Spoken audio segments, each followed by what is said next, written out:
Hello everyone, आज है 2 जनवरी और आज इस वीडियो में हम बात करने जा रहे हैं मदरसन सुमी वायरिंग के बारे में। 60 रुपए का शेयर है, 2% की तेजी। और आज का दिन बाजार के लिए बहुत अच्छा रहा है। आज अगर हम निफ्टी की बात करें तो 450 अंक की तेजी है। सेंसेक्स 1400 अंक की तेजी दिखा रहा है। सब कुछ ग्रीन में है। बेहतरीन नज़ारा आज पोर्टफोलियो का भी देखने को मिल रहा है। ओवरऑल ये हफ्ता अच्छा जा रहा है। और बात करेंगे वीडियो में इस कंपनी के बारे में, मदरसन सुमी के बारे में। 60 रुपए का शेयर है। ये अभी 52 वीक्स के लो के आसपास था। पिछले 3 दिनों से इसने भी रिकवरी दिखाई है। पिछले 3 दिनों से बाजार भी रिकवर कर रहा है।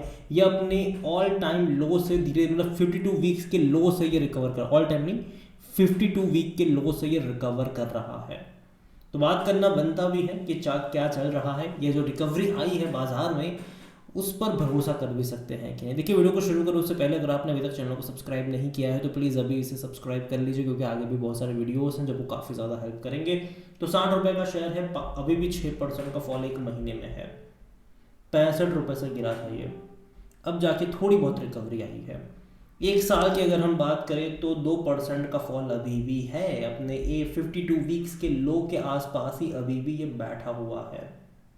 एक बेहतरीन तेजी दिखाई थी 80 रुपये पर गया था, 80 रुपये पर इंट्राडे में। वहां से ये गिरा। देखो, बीच बीच में इसने अटेम्प्ट तो करे हैं तेजी के। हर बार गिरा, अटेम्प्ट करा, गिरा, अटेम्प्ट करा, गिरा, दोबारा अटेम्प्ट कर रहा है। हो सकता है कि यहाँ से और ये 5-6% की तेज़ी दिखा दे, लेकिन बाद में दोबारा फिर से थोड़े बहुत करेक्शन की तरफ ये जाता नज़र आ सकता है। अगेन मैं कहूँगा कि कंपनी ख़राब नहीं है, बेहतरीन कंपनी है। लेकिन अभी ऑटोमोबाइल सेक्टर में जो डिमांड है वो उस तरीके की नहीं है जिस तरीके एक्चुअल में होनी चाहिए। हालांकि नंबर्स अच्छे आ रहे हैं कुछ कुछ कंपनियों के, लेकिन उस तेज़ी वाले नंबर्स नहीं हैं। और जब वो तेज़ी वाले नंबर्स नहीं होते हैं तब डेफिनेटली थोड़ी बहुत परेशानी होती है। ग्लोबल बाज़ारों भी अगर आप देखो, कि देखो ये जो कंपनी है संवर्धना की, अगर मैं बात करने जाऊँ तो आज यहाँ पर भी हमें तेज़ी देखने को मिली है और ये भी मेजर फॉल से गुजर ही रहा है। ये दोनों ही कंपनी, हालांकि ये पेरेंट कंपनी संवर्धना मदरसन जो पेरेंट कंपनी है, ये भैया उसी में से निकली हुई कंपनी है जिसके पास संवर्धना के शेयर्स थे। उन सबको इस कंपनी के भी शेयर्स मिले हुए थे। और कंपनी जानी जाती है बोनस वगैरह देने के लिए। इसका प्राइस अगर आज से 5 साल बाद भी आओगे तो मदरसन सुमी वायरिंग का शेयर शायद आपको 70-80 पे देखने को मिल जाए, लेकिन इन 5 सालों में शायद ही आपको 2 बार आपको बोनस पे कर चुका होगा, प्राइस एडजस्ट इसके चलते हो चुका होगा। तो ये सिनारियो आपको यहाँ पर एक्सपेक्टेड रहेगा इस कंपनी में। लेकिन डाउनवर्ड ट्रजेक्टरी तो है, आप उसे इनकार नहीं कर सकते। तेज़ी उससे पहले भी आई है लेकिन हर बार वो गिरा है। और जनवरी अगर आप देखोगे तो भैया कल का दिन अच्छा दिन और आज का दिन अच्छा ज़रूर रहा है, लेकिन फिर भी बीच बीच में प्रॉफिट टेकिंग आती रहेगी। और जब प्रॉफिट टेकिंग आएंगी तो वापस आपको इस तरीके नीचे की तरफ जाता हुआ ग्राफ भी नज़र आ सकता है। जहाँ तक वॉल्यूम्स के बारे में देखें तो 48 लाख के आसपास के शेयर्स आज यहाँ पर ट्रेड होते नजर आए। ठीक ठाक वॉल्यूम में कहूँगा ये। और जहाँ तक ऑल टाइम हाई जो कि 80 रुपये का था, लो 41 का था। अगर 52 वीक्स का हाई देखो तो वो 80 का है, लो 57 रुपीज़, जो कि अभी 3 दिन पहले ही इसने 2 दिन पहले ही इसने बनाया था। ठीक है, ये उसी से रिकवर कर रहा है अभी। ठीक है, तो अभी लो इसने कुछ दिन पहले ही बनाया हुआ था, मतलब 2-3 ट्रेडिंग सेशन पहले ही, मतलब जब मंडे को इसने लो बनाया था। बाद में रिकवरी ट्यूसडे को देखने को मिली, वेडनेसडे को देखने को मिली, और आज थर्सडे को भी यहाँ पर रिकवरी जो है, तेज़ी जो है वो देखने को मिल रही है, जो कि अच्छी बात है। लेकिन सस्टेनेबल रहती भी है कि नहीं, ये बहुत बड़ा सवाल यहाँ पर ज़रूर होगा। 26,500 करोड़ का इसका मार्केट कैप है। अगर बात करी जाए वैल्यूएशन की तो इसका जो पी रेशियो वो सस्ता है, 39 का है। सेक्टर पी 48 का है। अगर आप इनके फाइनेंशियल देखो तो लास्ट क्वार्टर के जो नंबर थे वो ठीक ठाक थे, मतलब कोई उतने एक्साइटिंग वाले नहीं थे। रेवेन्यू इनके अच्छे हैं, ठीक है, 2330 करोड़ के आसपास के रेवेन्यू थे, लेकिन प्रॉफिट 150 करोड़ के आसपास का रहा, जो कि पिछले साल इसी क्वार्टर में 155 करोड़ का था। उसके बाद दिसंबर में 165 करोड़ से भी ज़्यादा का था। बाद में मार्च में 190 करोड़ से भी ज़्यादा का था। तो ये बढ़ रहा था इनका प्रॉफिट।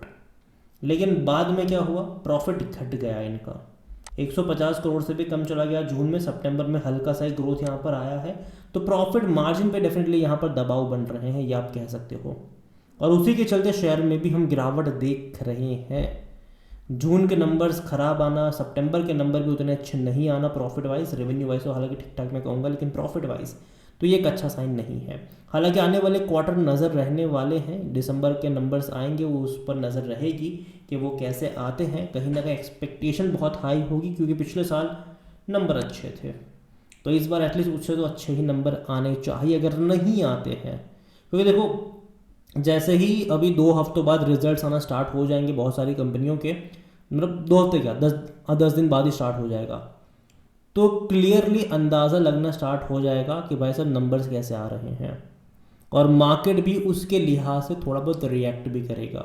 इवेंट्स बहुत सारी है, जैसे कि जनवरी में इवेंट्स होंगे क्वार्टरली रिजल्ट्स, फरवरी का 1 फरवरी को ही बजट है, तो बजट में भी बहुत सारी अनाउंसमेंट होगी, उसके ऊपर भी नज़र रहेगी क्या क्या अनाउंसमेंट होती है, उसके ऊपर उसके चलते मार्केट भी रिएक्ट करेगा। ठीक है, पॉजिटिव तो पॉजिटिव, नेगेटिव तो नेगेटिव, ये होगा यहाँ पर। बाद में अगर आप देखोगे तो मार्च में डेफिनेटली फाइनेंशियल ईयर एंड होता है, तो काफ़ी ज़्यादा आपको मतलब प्रॉफिट टेकिंग भी देखने को मिलेगी उस टाइम पर। ठीक है, अपनी बुक्स को सेटल करते हुए नज़र आएंगे बड़े बड़े इंस्टीट्यूशंस, तो वो चीज़ें रहेगी यहाँ पर। और जहाँ तक इस कंपनी को लेकर अगर मैं देखूँ तो कंपनी मैंने पहले का ख़राब नहीं है, लेकिन अपने ऑल टाइम हाई से 3 दिन से रिकवरी दिखा रहा है, सॉरी ऑल टाइम लो से रिकवरी दिखा रहा है, वो भी थोड़ी बहुत रिकवरी दिखाई है उसने, मुश्किल से 6-7% की तेज़ी दिखाई है उस लेवल से। तो मैं इतना कहूँगा कि देखो जल्दबाजी मत करना। जहाँ तक शेयर होल्डिंग के बारे में देखें, 61.73% का जो स्टेक है वो प्रमोटर के पास है, 14.39% म्यूचुअल फंड के पास है, 1.95% डोमेस्टिक इंस्टीट्यूशन के पास है, 10.53% एफआईएस लेकर बैठे हुए हैं। ठीक ठाक मैं शेयर होल्डिंग पैटर्न कहूँगा, हालांकि डोमेस्टिक की होल्डिंग कम है म्यूचुअल फंड और एफआईएस के कंपैरिजन में। रिटेल की होल्डिंग डेफिनेटली 8.26% के ठीक ठाक मैं ये भी कहूँगा। अदर पार्टीज 3.14% का स्टेक यहाँ पर लेकर बैठे हैं। हालांकि ये सितंबर क्वार्टर का पैटर्न है, दिसंबर का इंटरेस्टिंग रहेगा देखना, क्योंकि ज़्यादातर जो बिकवाली हमें देखने को जो शेयर प्राइस में जो गिरावट हमें देखने को मिली है वो सितंबर में देखने को मिली है, बाद में दिसंबर में और ज़्यादा फर्दर डिक्लाइन हमने देखा है। तो देखना रहेगा कि कौन खरीद रहा था कौन बेच रहा था। ज़्यादातर एक्सपेक्टेशन यही होती है कि जब इतनी ज़्यादा फॉल्स आते हैं तो रिटेल इन्वेस्टर ज़्यादा खरीदारी कर लेते हैं, जबकि इंस्टीट्यूशन उस टाइम पे बेच रहे होते हैं। जहाँ तक ओवरऑल अगर मैं बात करूँ इस कंपनी के बारे में, कंपनी अगेन मैं कहूँगा ख़राब नहीं है, लेकिन अगर आप देखो तो ये लगातार गिर रहा है। ठीक है, अटेम्प्ट करे हैं बीच बीच में, लेकिन वो सारे अटेम्प्ट फेल हुए हैं, सारे सपोर्ट लेवल इसने तोड़े हैं। इस बार कोशिश कर रहा है, थोड़ी बहुत हो सकता है कि यहाँ से थोड़ी बहुत और मतलब तेज़ी दिखाकर 62-63 पे चला जाए, लेकिन बाद में फिर से ये आपको वही 57-55 रुपीज़ के लेवल भी दिखा सकता है ये। और क्योंकि ग्राफ एक डाउनवर्ड ट्रजेक्टरी का है, और यही वजह है कि मैं इसको अवॉइड करूंगा जब तक कोई डिसाइसिव तेज़ी यहाँ पर नहीं आ जाती। और अगर कुछ दिन पहले मैंने वीडियो बनाकर कहा भी था कि 57 रुपीज़ का एक सपोर्ट यहाँ पर ज़रूर है, देखते हैं कि वो इंटैक्ट रहता है कि नहीं, जो कि इंटैक्ट रहा, लेकिन कितने टाइम तक रहेगा वो भी देखना यहाँ पर रहेगा।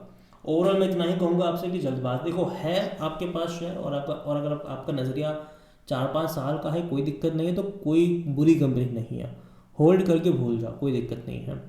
लेकिन नहीं खरीदा है, फ्रेश एंट्री के बारे में सोच रहे हो, मेरे हिसाब से 50 और 55 रुपीज़ के लेवल का आपको इंतज़ार करना चाहिए। अगेन ये मेरा पर्सनल ओपिनियन है, कोई भी इन्वेस्टमेंट एडवाइस नहीं है। ये वीडियो को यहीं पे एंड करता हूँ, पसंद आया हो तो लाइक करो, शेयर करो, चैनल अगर पहली बार है तो प्लीज़ सब्सक्राइब करो। Motherson Sumi wiring India limited के बारे में क्या सोचते हैं वो भी आप मुझे कमेंट में लिख के बता सकते हैं। Thank you.